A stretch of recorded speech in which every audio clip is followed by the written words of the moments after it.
Hi, everyone. Welcome back to the podcast. If you're a new listener, welcome back. If you're a veteran, thanks for finding us, and thank you for your support.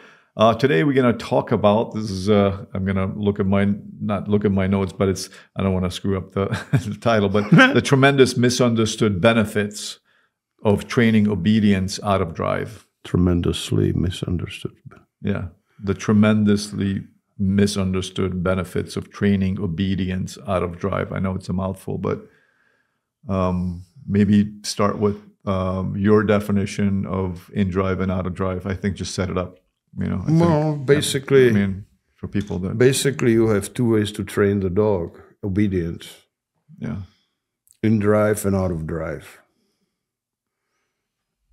As they say, the old school is out of drive, and the enlightened. Modern. So you have what is in drive? 1,000 years out of drive. Let's see. let's look at it. Right? It's like the best way. Maybe like 30,000 years. Or let's go. Cavemen, Okay, let's go. I bet you cavemen didn't do it in drive. Okay, let's go at least 5,000 years to what do you?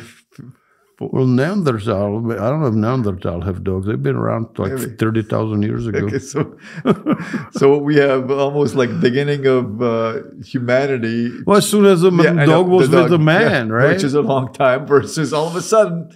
Suddenly we decide we got to do it in drive, We have better ways. We figured it out. Well, people do in drive. I remember my friend came to our training and he says, if you train out of drive, the dog look like they don't want to be here. Mm-hmm. And I said, I don't care if they want to be here or not. Yeah. It seems like training is not about happiness of the dog, right? This is where people, but Hans, I want a happy dog. Well, so just explain your philosophy. I'm not joking. I'm joking, but not, But the purpose of the training is not happiness of the dog. Purpose of the training is reliability. Okay. And if I train the dog out of drive, the motivation for that is to do it because I said so. And then when dog does it, I'm happy. And I praise the dog with a happy voice and petting, and that makes the dog happy. Okay, you heard it. So eventually the dog ends up happy and reliable, and he's working for me and with me, and I'm establishing leadership position. When you work the dog in drive, you lose all that. You just said I think 3 to 4, we can make T-shirts out of the phrases because they were so good. I mean, literally you said some really key points. Yeah. Huge. You guys rewind what he said. I'm not joking, but guys, and I heard this from Hans because I know Hans, we talked about this, but I cannot hear it enough either, what he just said here. So rewind this small part here, Yeah, that's what it's all about, Yeah. All behavioral problems with the dogs are caused by the dog not respecting you as a leader and you not being able to communicate what you want from him. Do you want your dog to piss on or chew on the couch? No. You need to be in leadership position to be able to communicate it to him. Yeah. Right? And that's done during the obedience training. Yeah. So solution of all behavior problems, I may be wrong in some cases, I cannot picture it, but is to is to establish leadership position so that the dog, also, let me start over again. Yeah.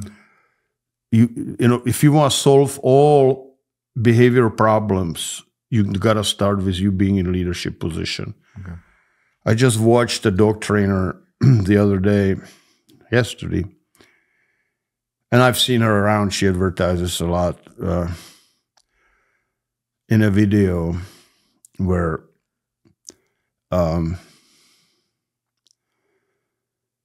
she's talking about if the dog has a behavior problem, want to be aggressive towards another dog, what you should do, you should just walk away, right? And dog will follow you because they're pack-oriented animals. And that way you avoid the problem. But that's ridiculous, okay? Because you avoid behavior problem, but you don't teach anything to the dog. Yeah. Right? For example, if I sell dog to a farmer who have horses and ducks and geese and goats and sheep and cats and other dogs, I want to teach that dog not to attack or be aggressive towards all those animals, right? Yeah. And according to this trainer, then you walk the dog on leash, and when you see a pig or goat and want to be aggressive to you, just turn around and walk away. Right? See how it's going to pan out. Yeah. But you know what? That doesn't solve the problem. You're walking away from the problem. You can never solve the problem by walking away from it. Just logically, just doesn't. We're not talking dog training. But all this FFPP, force-free, purely positive training, that's what they do. Imagine if you were raising your child like that, which actually, but right? I mean, the concept is no different. Yeah. Why is it? Well, of course it's not different. Yeah. Everything you can learn in its entirety, you can learn from a dog. Yeah. Franz Kafka said that. So. Czech writer. But it's not illogical what you're saying. I mean, this is very logical. The leadership but position. That's what this FFPP, force-free, purely positive type trainer, that's what they promote. It sounds good. Yeah. Oh, you just walk, and when you see the dog is being aggressive, you just lead him. And they admit even to being in leadership position, supposedly. But mainly what they're saying is like a pack is moving away, so you utilize that packing instinct so the dog goes with you rather than being aggressive towards the other dog. That's a solution to their problem. You know what? I'll tell you what's the solution to that problem. You got to train their brain. Yeah. Right? So when the dog looks at the other dog or donkey or sheep of the farmer, I know what's on his mind. Yeah. The dog is thinking, can I go fuck with it? Yeah. What do you think is on his mind? So, and before they do that, go and fuck with it. The actual action of it. Yeah. I correct him because I'm correcting him for his thoughts. Minority Report, right? Yeah. That movie with Tom Cruise, right? Yeah. They punish people before they could commit murder. Yeah. There was other meaning in it, but that's basically what we do. Because you're too late if you already the action has happened. Once the brain already goes there, you're too late. Yeah. You don't want it to go there. You don't want him to even think about going there. Yeah. Right? So when I go with the dog, whom I train out of drive, right? Yeah. Meaning I tell the dog down and he better do it. Yeah. Or I'll make him do it. Yeah. And then when I make him do it, I praise him. Yeah. With voice, higher than normal pitch voice. I say, good boy. Yeah. And pet. The pet induces oxytocin, makes the dog feel happy. He sees I'm happy, dog is happy, everybody is happy. Yeah. That's what people want. But on top of it, I also establish leadership position because I taught the dog what I want, and he works for me and with me in obedience, protection, search and rescue, detection, anywhere. Doesn't matter. But it all starts in the obedience training where, you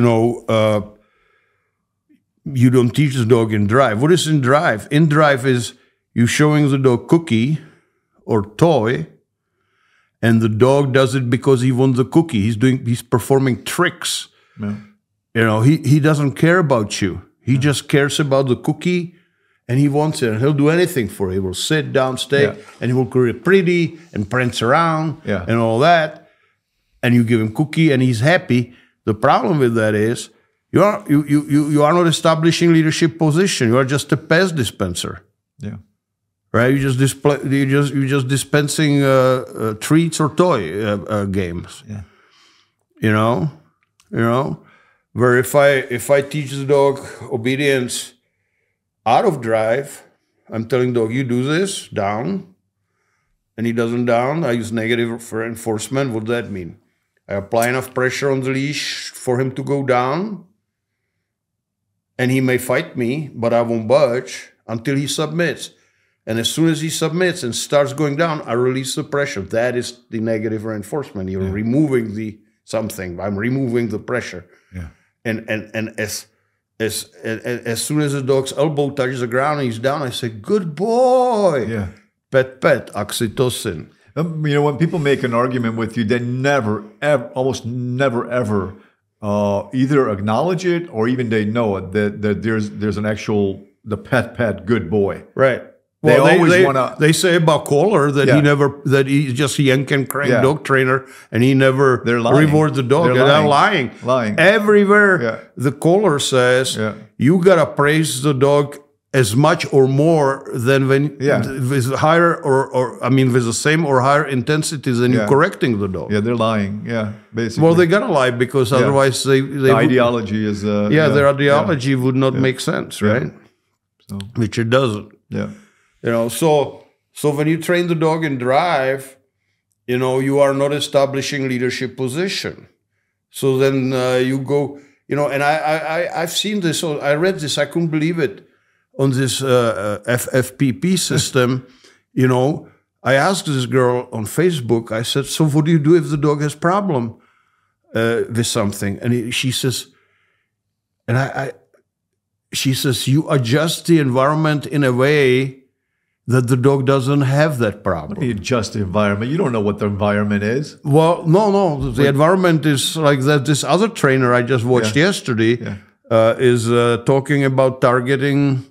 Yeah. You know, the dog is want to attack something, so you just walk away. Oh, I see. You adjust. So you adjust the environment by walking away. Yeah. Well, sorry, my point was, you never know what pops up all of a sudden, right? That's what I meant, sorry. Well, that's the other issue, right? You know, then you have these trainers like Zach George and all that, and they teach you that if the dog sees another dog, you give it a treat, so then the dog, when he sees another dog, is going to look for treat. And he's not going to be aggressive because he wants that treat. Yeah. That's his take on that, you know. But the problem with that is that once the dog is turned aggressive, I want you to see you running around the dog with cookies, man, and stop. I don't think they have a death grip on each other's throat. I don't think he's been around an actual a dog. Oh, he rubs me the wrong way so much, man. But, you know, and once he presented a challenge, you know, I want you to show me what you can. What you think you need to use positive and negative, which you can, and you couldn't do it without doing just positive, right? Challenge. And I gave him a few examples, and he never responded, of course. Yeah, right. You know, so like one of the best examples is, all right, my dog suddenly see another dog, and he hates his guts, and he's going for him, and they're gonna. You know, they're grabbing on each other's neck, right? And want to kill each other. So how is your purely positive training, force-free training going to take care of that? And, you know, once somebody challenged him, probably one too many times, so you know what he said? Well, except that. Except. Yeah. So there you go. Yeah. You know, I would like to have a discussion with him. Yeah. He's an idiot. So. Well, he's very smart and, you know. Well, he gives the people what they want, right? Yeah, and he always smiles. He cannot talk without smiling. Hans smiles. You smile. Come on, smile to the people. See that he's smiling right now. See that? That's right. That's a smart. You know. Remember the Apache saying, who always smiles is never trust a man who always smiles. Yeah, I told Hans, right? Smile, come on, Hans, smile. And he's like, have you seen a Slav? Look at any pictures of a Slav. Or Slav politician. Yes, top politician. Do you ever once see him smile? Like, Brezhnev or like never. Stalin, man. They never smile. They never smile. The Slavs don't smile. Yeah. And I always when I came to Czechoslovakia, I said, what's with the smiling? Americans always smile. Are they stupid? Are they crazy? They told Hans when he visited the Czech, like, what's wrong with? It's like, what's wrong? I mean, it's like you're getting. What did they say? You're too soft, or you're too nice? That I'm too. What's wrong? You know, I don't want to even say what they said. But that would definitely not be politically correct. Yeah. But they basically questioned my my sanity. I said it this way. Okay. You know. And say, why you so soft, you so polite. Yeah. Right? and you know, this is polite compared to what. And I said, what do you mean? And he says, yeah, you so gentle. They told me that. Right? And here in America, I'm the blunt, unkempt SOB, right? Right? Yeah. So you cannot win, man. You know? Yeah, you can't win. So I got Americanized enough to be polite, too polite for Europe and not polite enough for America. He lived in the in-between world. So yeah, you know. But you know, speaking of the in drive, out of drive, you know, the I'm not against training dogs in drive because they look good and all that, and the trainers train it because it looks good and it sells training. Yeah. But it's only good for competition, really. You know, yeah. And for everyday life, because you don't establish leadership position, it's not that useful. And people say, well, I'm in leadership position of my dog and I train him in drive obedience. But the point is that there are people who are badass with dogs to begin with, so establish leadership position some other ways. Yeah. Besides, you know, the obedience. Yeah. And so that doesn't mean, you know, that meek person teaching dog in drive, it's not going to solve any problems. And it's pretty and it will work and all that, but you know, the obedience itself is a foundation to everything you do. It's foundational. That conglomerate rock I gave you, right? Yeah. That's the matrix of that rock. Yeah, yeah. You know, I gave him a rock with a bunch of other rocks in it. It's called conglomerate. And that conglomerate, those different kind of rocks inside, one would be like protection, there would be search and rescue, one would be not pissing on the couch, right? Yeah, basically. And they're all held by that matrix. Yeah. And that matrix is the obedience training. Yeah. Your leadership position. Yeah. You know, you tell the dog what to do. Remember, dogs love to be leaders and they love to be followers. And it's up to you what they're going to become. And once the dog become a leader, you are in trouble, right? You need the dog to see you as a leader. And if you're not a leader, they have no choice. They become leader. And that never ends up well. Yeah. You know. And you've been at this for 50 plus years. So this is what you... So 56. Yeah. Well, I was a teenager. I had my first dog trained, so I count that. Yeah. I was 14. Yeah. With a stray. You've been doing it basically all your life, and so you can make the call that this is what you see as one of the number one. Well, you know, I train in drive, out of drive. I train both people. So, well, you should try it. You know, yeah. Like as we say in Czech, you know, we say chicken is trying to teaching chick how to scratch the ground. Yeah. How did I say it wrong? Chick is trying to teach chicken how to scratch the ground. That's what I want to say. Yeah, meaning if you're listening right now and you're going to make a comment under this video. If you're a chick, don't teach me how to scratch ground. I've scratched ground way before you. Yeah. You know, I mean, you know, I can learn from young people and all that, but different things. I did sport because I want to learn their techniques. There's a lot to be learned from. I'm not against sport. Yeah. But don't utilize the sport for everyday life. There's not that much room for that. Yeah. You know, now people say, well, what about if I want to do both? If you want to do both, one has to come. Start with the out of drive obedience. Yeah. Establish leadership position. Establish communication of positive and negative. So the dog listens to you on first command in any situation. In any situation. Yeah. If they like it or not. Right?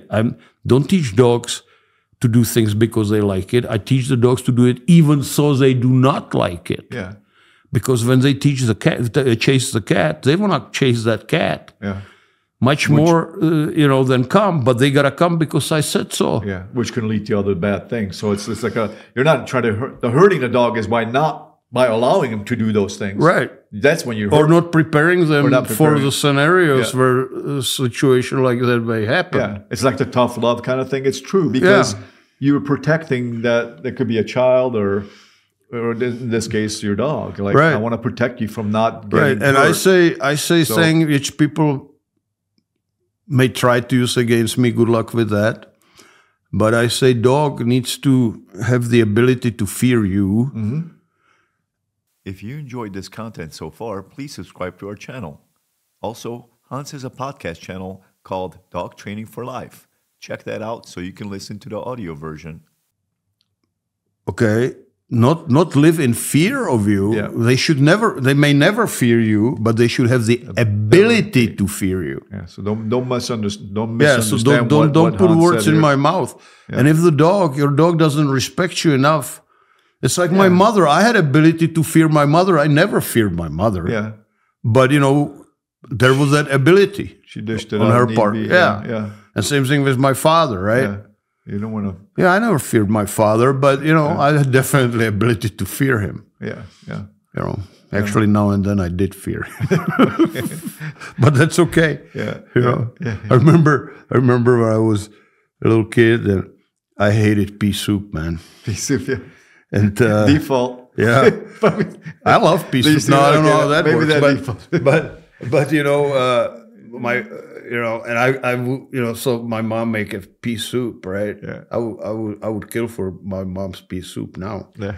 but I hated it back then, and so I'm kind of poking into it and eating by little. And my father, he always read newspaper when he ate dinner, and I remember he looked away from the newspaper at me and all that, and then he looked at me and hit the hand on the table, everything jumped like 4 inches up, right? Yeah. And that was it. And I kept eating.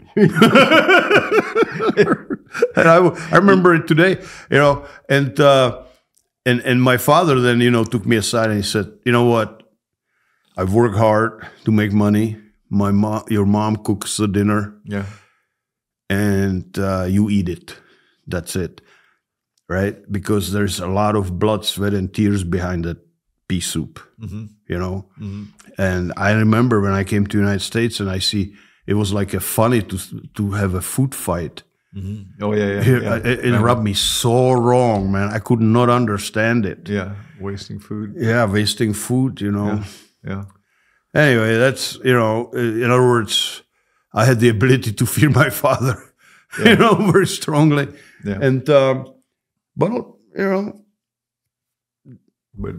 I loved him. I still do, even so he did some bad things. Yeah. And so the obedience out of drive is teaching the dog to do things they do not want to do. Yeah. Right. Yeah. Where teaching in drive, you're teaching the dog to do things because they like to do them. Yeah. They look good, they look better, but it's not going to work in stressful situation where the dog wants to do something they like and it's a bad thing because it will make them run across the street and get hit by a car. Yeah. So now who is more cruel, right? Me dragging the dog down a little bit on obedience or your dog getting hit by a car? Yeah. Yeah. And this woman wants to, you always keep talking about dog getting hit by car. I say, yeah, it happens. I've seen it, dog got hit by car because it won't come to the person who called it. Yeah. Or many other things that could go wrong. Yeah, well, if the dog doesn't come. That's a good example. Yeah, that's a good example, yeah. So if you want to do both, remember, always start with the out of drive obedience. And then when you get that under your belt, you can do you establish leadership position. You taught the dog 1 + 1, it's 2. Mm-hmm. That's from another podcast. That's right. Right. And the dog now knows 1 + 1, it's 2, meaning you are the leader. Yeah. And then you can do in-drive training. Yeah. That's fine. Yeah. That's fine. Yeah. But once you start doing in-drive training first, you will never be able to establish leadership position, or it's going to be much, much harder. Yeah, because the dog is working for the food. Yeah, and they'll do the commands, and now how you enforce, the succession is very impractical. Yeah, no, makes sense. And that's why you should buy the obedience video from Hans, which is at alpinecaninereel.com. You like that? Yeah, the that's transition. Nice segue. A segue, yeah. So subscribe, share, and go to alpinecaninereel.com. That's where the obedience video is. Bunch of other videos too, along with the other videos. But since we were just talking obedience, there's 10 commands that Hans shows you. 10 commands for 10 weeks. In that order. Yeah, in that order, specific order. So, and there's introductory 1 hour part of it, which explains you why I train it that way. Yeah. It deals a lot with Pavlov rather than with Skinner. Yeah, condition. Classical condition rather than operant condition. And Hans also has personal protection videos, how to teach your dog personal protection from step 1, there's 4 parts, but the 4 steps in a way. I mean, broken down into four videos, but it's like an onion though. There's other things, of course, within those videos. But everything starts with the obedience. Guys. If people ask you that in these groups. Out of drive obedience. Or they ask in the groups, I want to teach my dog personal protection, but should I do obedience? Like I see this question come up all the time. And well, when people are, that's a good question. People are terrified that they're going to have a protection dog, which is going to be dangerous, and they're not going to have control over it. Yeah. And you got to do basically it at the same time. Yeah. Right? When you are trained, I will always start with protection first. Why? Because I want the dog to go unencumbered into the attack. I don't want to teach the dog how to quit, as my good dog friend, dog trainer said. Mm-hmm. Once I tell you to go, you go, 100%, right? And then I start doing, this could be only 1 or 2 sessions of that, right? Protection. And then after that, I start doing obedience, where I'm establishing leadership position. Yeah. Because if you have a very strong leadership position and you send the dog on attack, the dog will look at you and say, you go ahead and bite him. You are the leader. Yeah. But in my system is, yes, I want to teach the dog when I give the command, you are 100% go. It's like a bullet flying out of the chamber. You can't. It's you just send the dog, and I want him to go 100%. Yeah. But I'm like the general, which can stop it anytime. Yeah. Right? Yeah. But while the action is, I want the dog to be in 100%. Yeah. And if you have too much strong leadership position, the dog may not want to do it. I've seen this at training. Right. And you tell the person. The training of obedience and protection is basically simultaneous, but I put the protection a little bit ahead. Little bit ahead, 2-3 sessions. Okay. I want the dog to understand that when I say alert command, that the person in front of him is enemy and he needs to protect me. He's in a leadership position. He's protecting me. Yeah. Right? For that moment. Yeah. For that moment. And then I teach him obedience. So he sees me leadership position, leadership position, leadership position. I am in. Yeah. And then when I say the command, I say, okay, I'm in leadership position, but now for that action, you are in leadership position. Yeah. Right? And then when I say stop, then you are not in leadership position anymore. Just like when general sends his platoon to fight somewhere, he gives them command to go, and now they can do it any way they want as long as they win, right? Yeah. That's how it used to be. Yeah. And then they call him off. That's exactly the same thing I do with the dogs. Yeah. Yeah. Of course, as Hans says, it's the conglomerate. There's all these parts. The succession of the training is really important. You cannot haphazardly teach this and then that. There's got to be a system. What comes first? And in protection, if you want to have a protection dog, when I say to the dog to attack, I want to be there 100%. Yeah. And then later on, like next week or next session or 2 weeks, I will say, okay, you are 100% in when I say so, because that's his default now. When I say so, he's 100% in it. But besides that, I'm in leadership position. Okay? Got it. AlpineCanineReel.com. All these videos are there. Also, Hans, by the time you watch this video, there should be a button on that page where Hans does one-on-one consultation over the phone, and just click that button and you'll see the choices of what the cost is and so forth and so on. Also, if you're looking for a puppy or a young prospect to train dog. Yeah, sell dogs too, guys. Yep. So. People go, hey, I want to buy this puppy. What do you think of it? Nothing. Buy mine, man. That's what I think of it. You're biased. Of course. I have to. Yeah, well, yeah. Excuse me. Yeah. So, well, thank you for listening, and we will see you next time. Ahoy.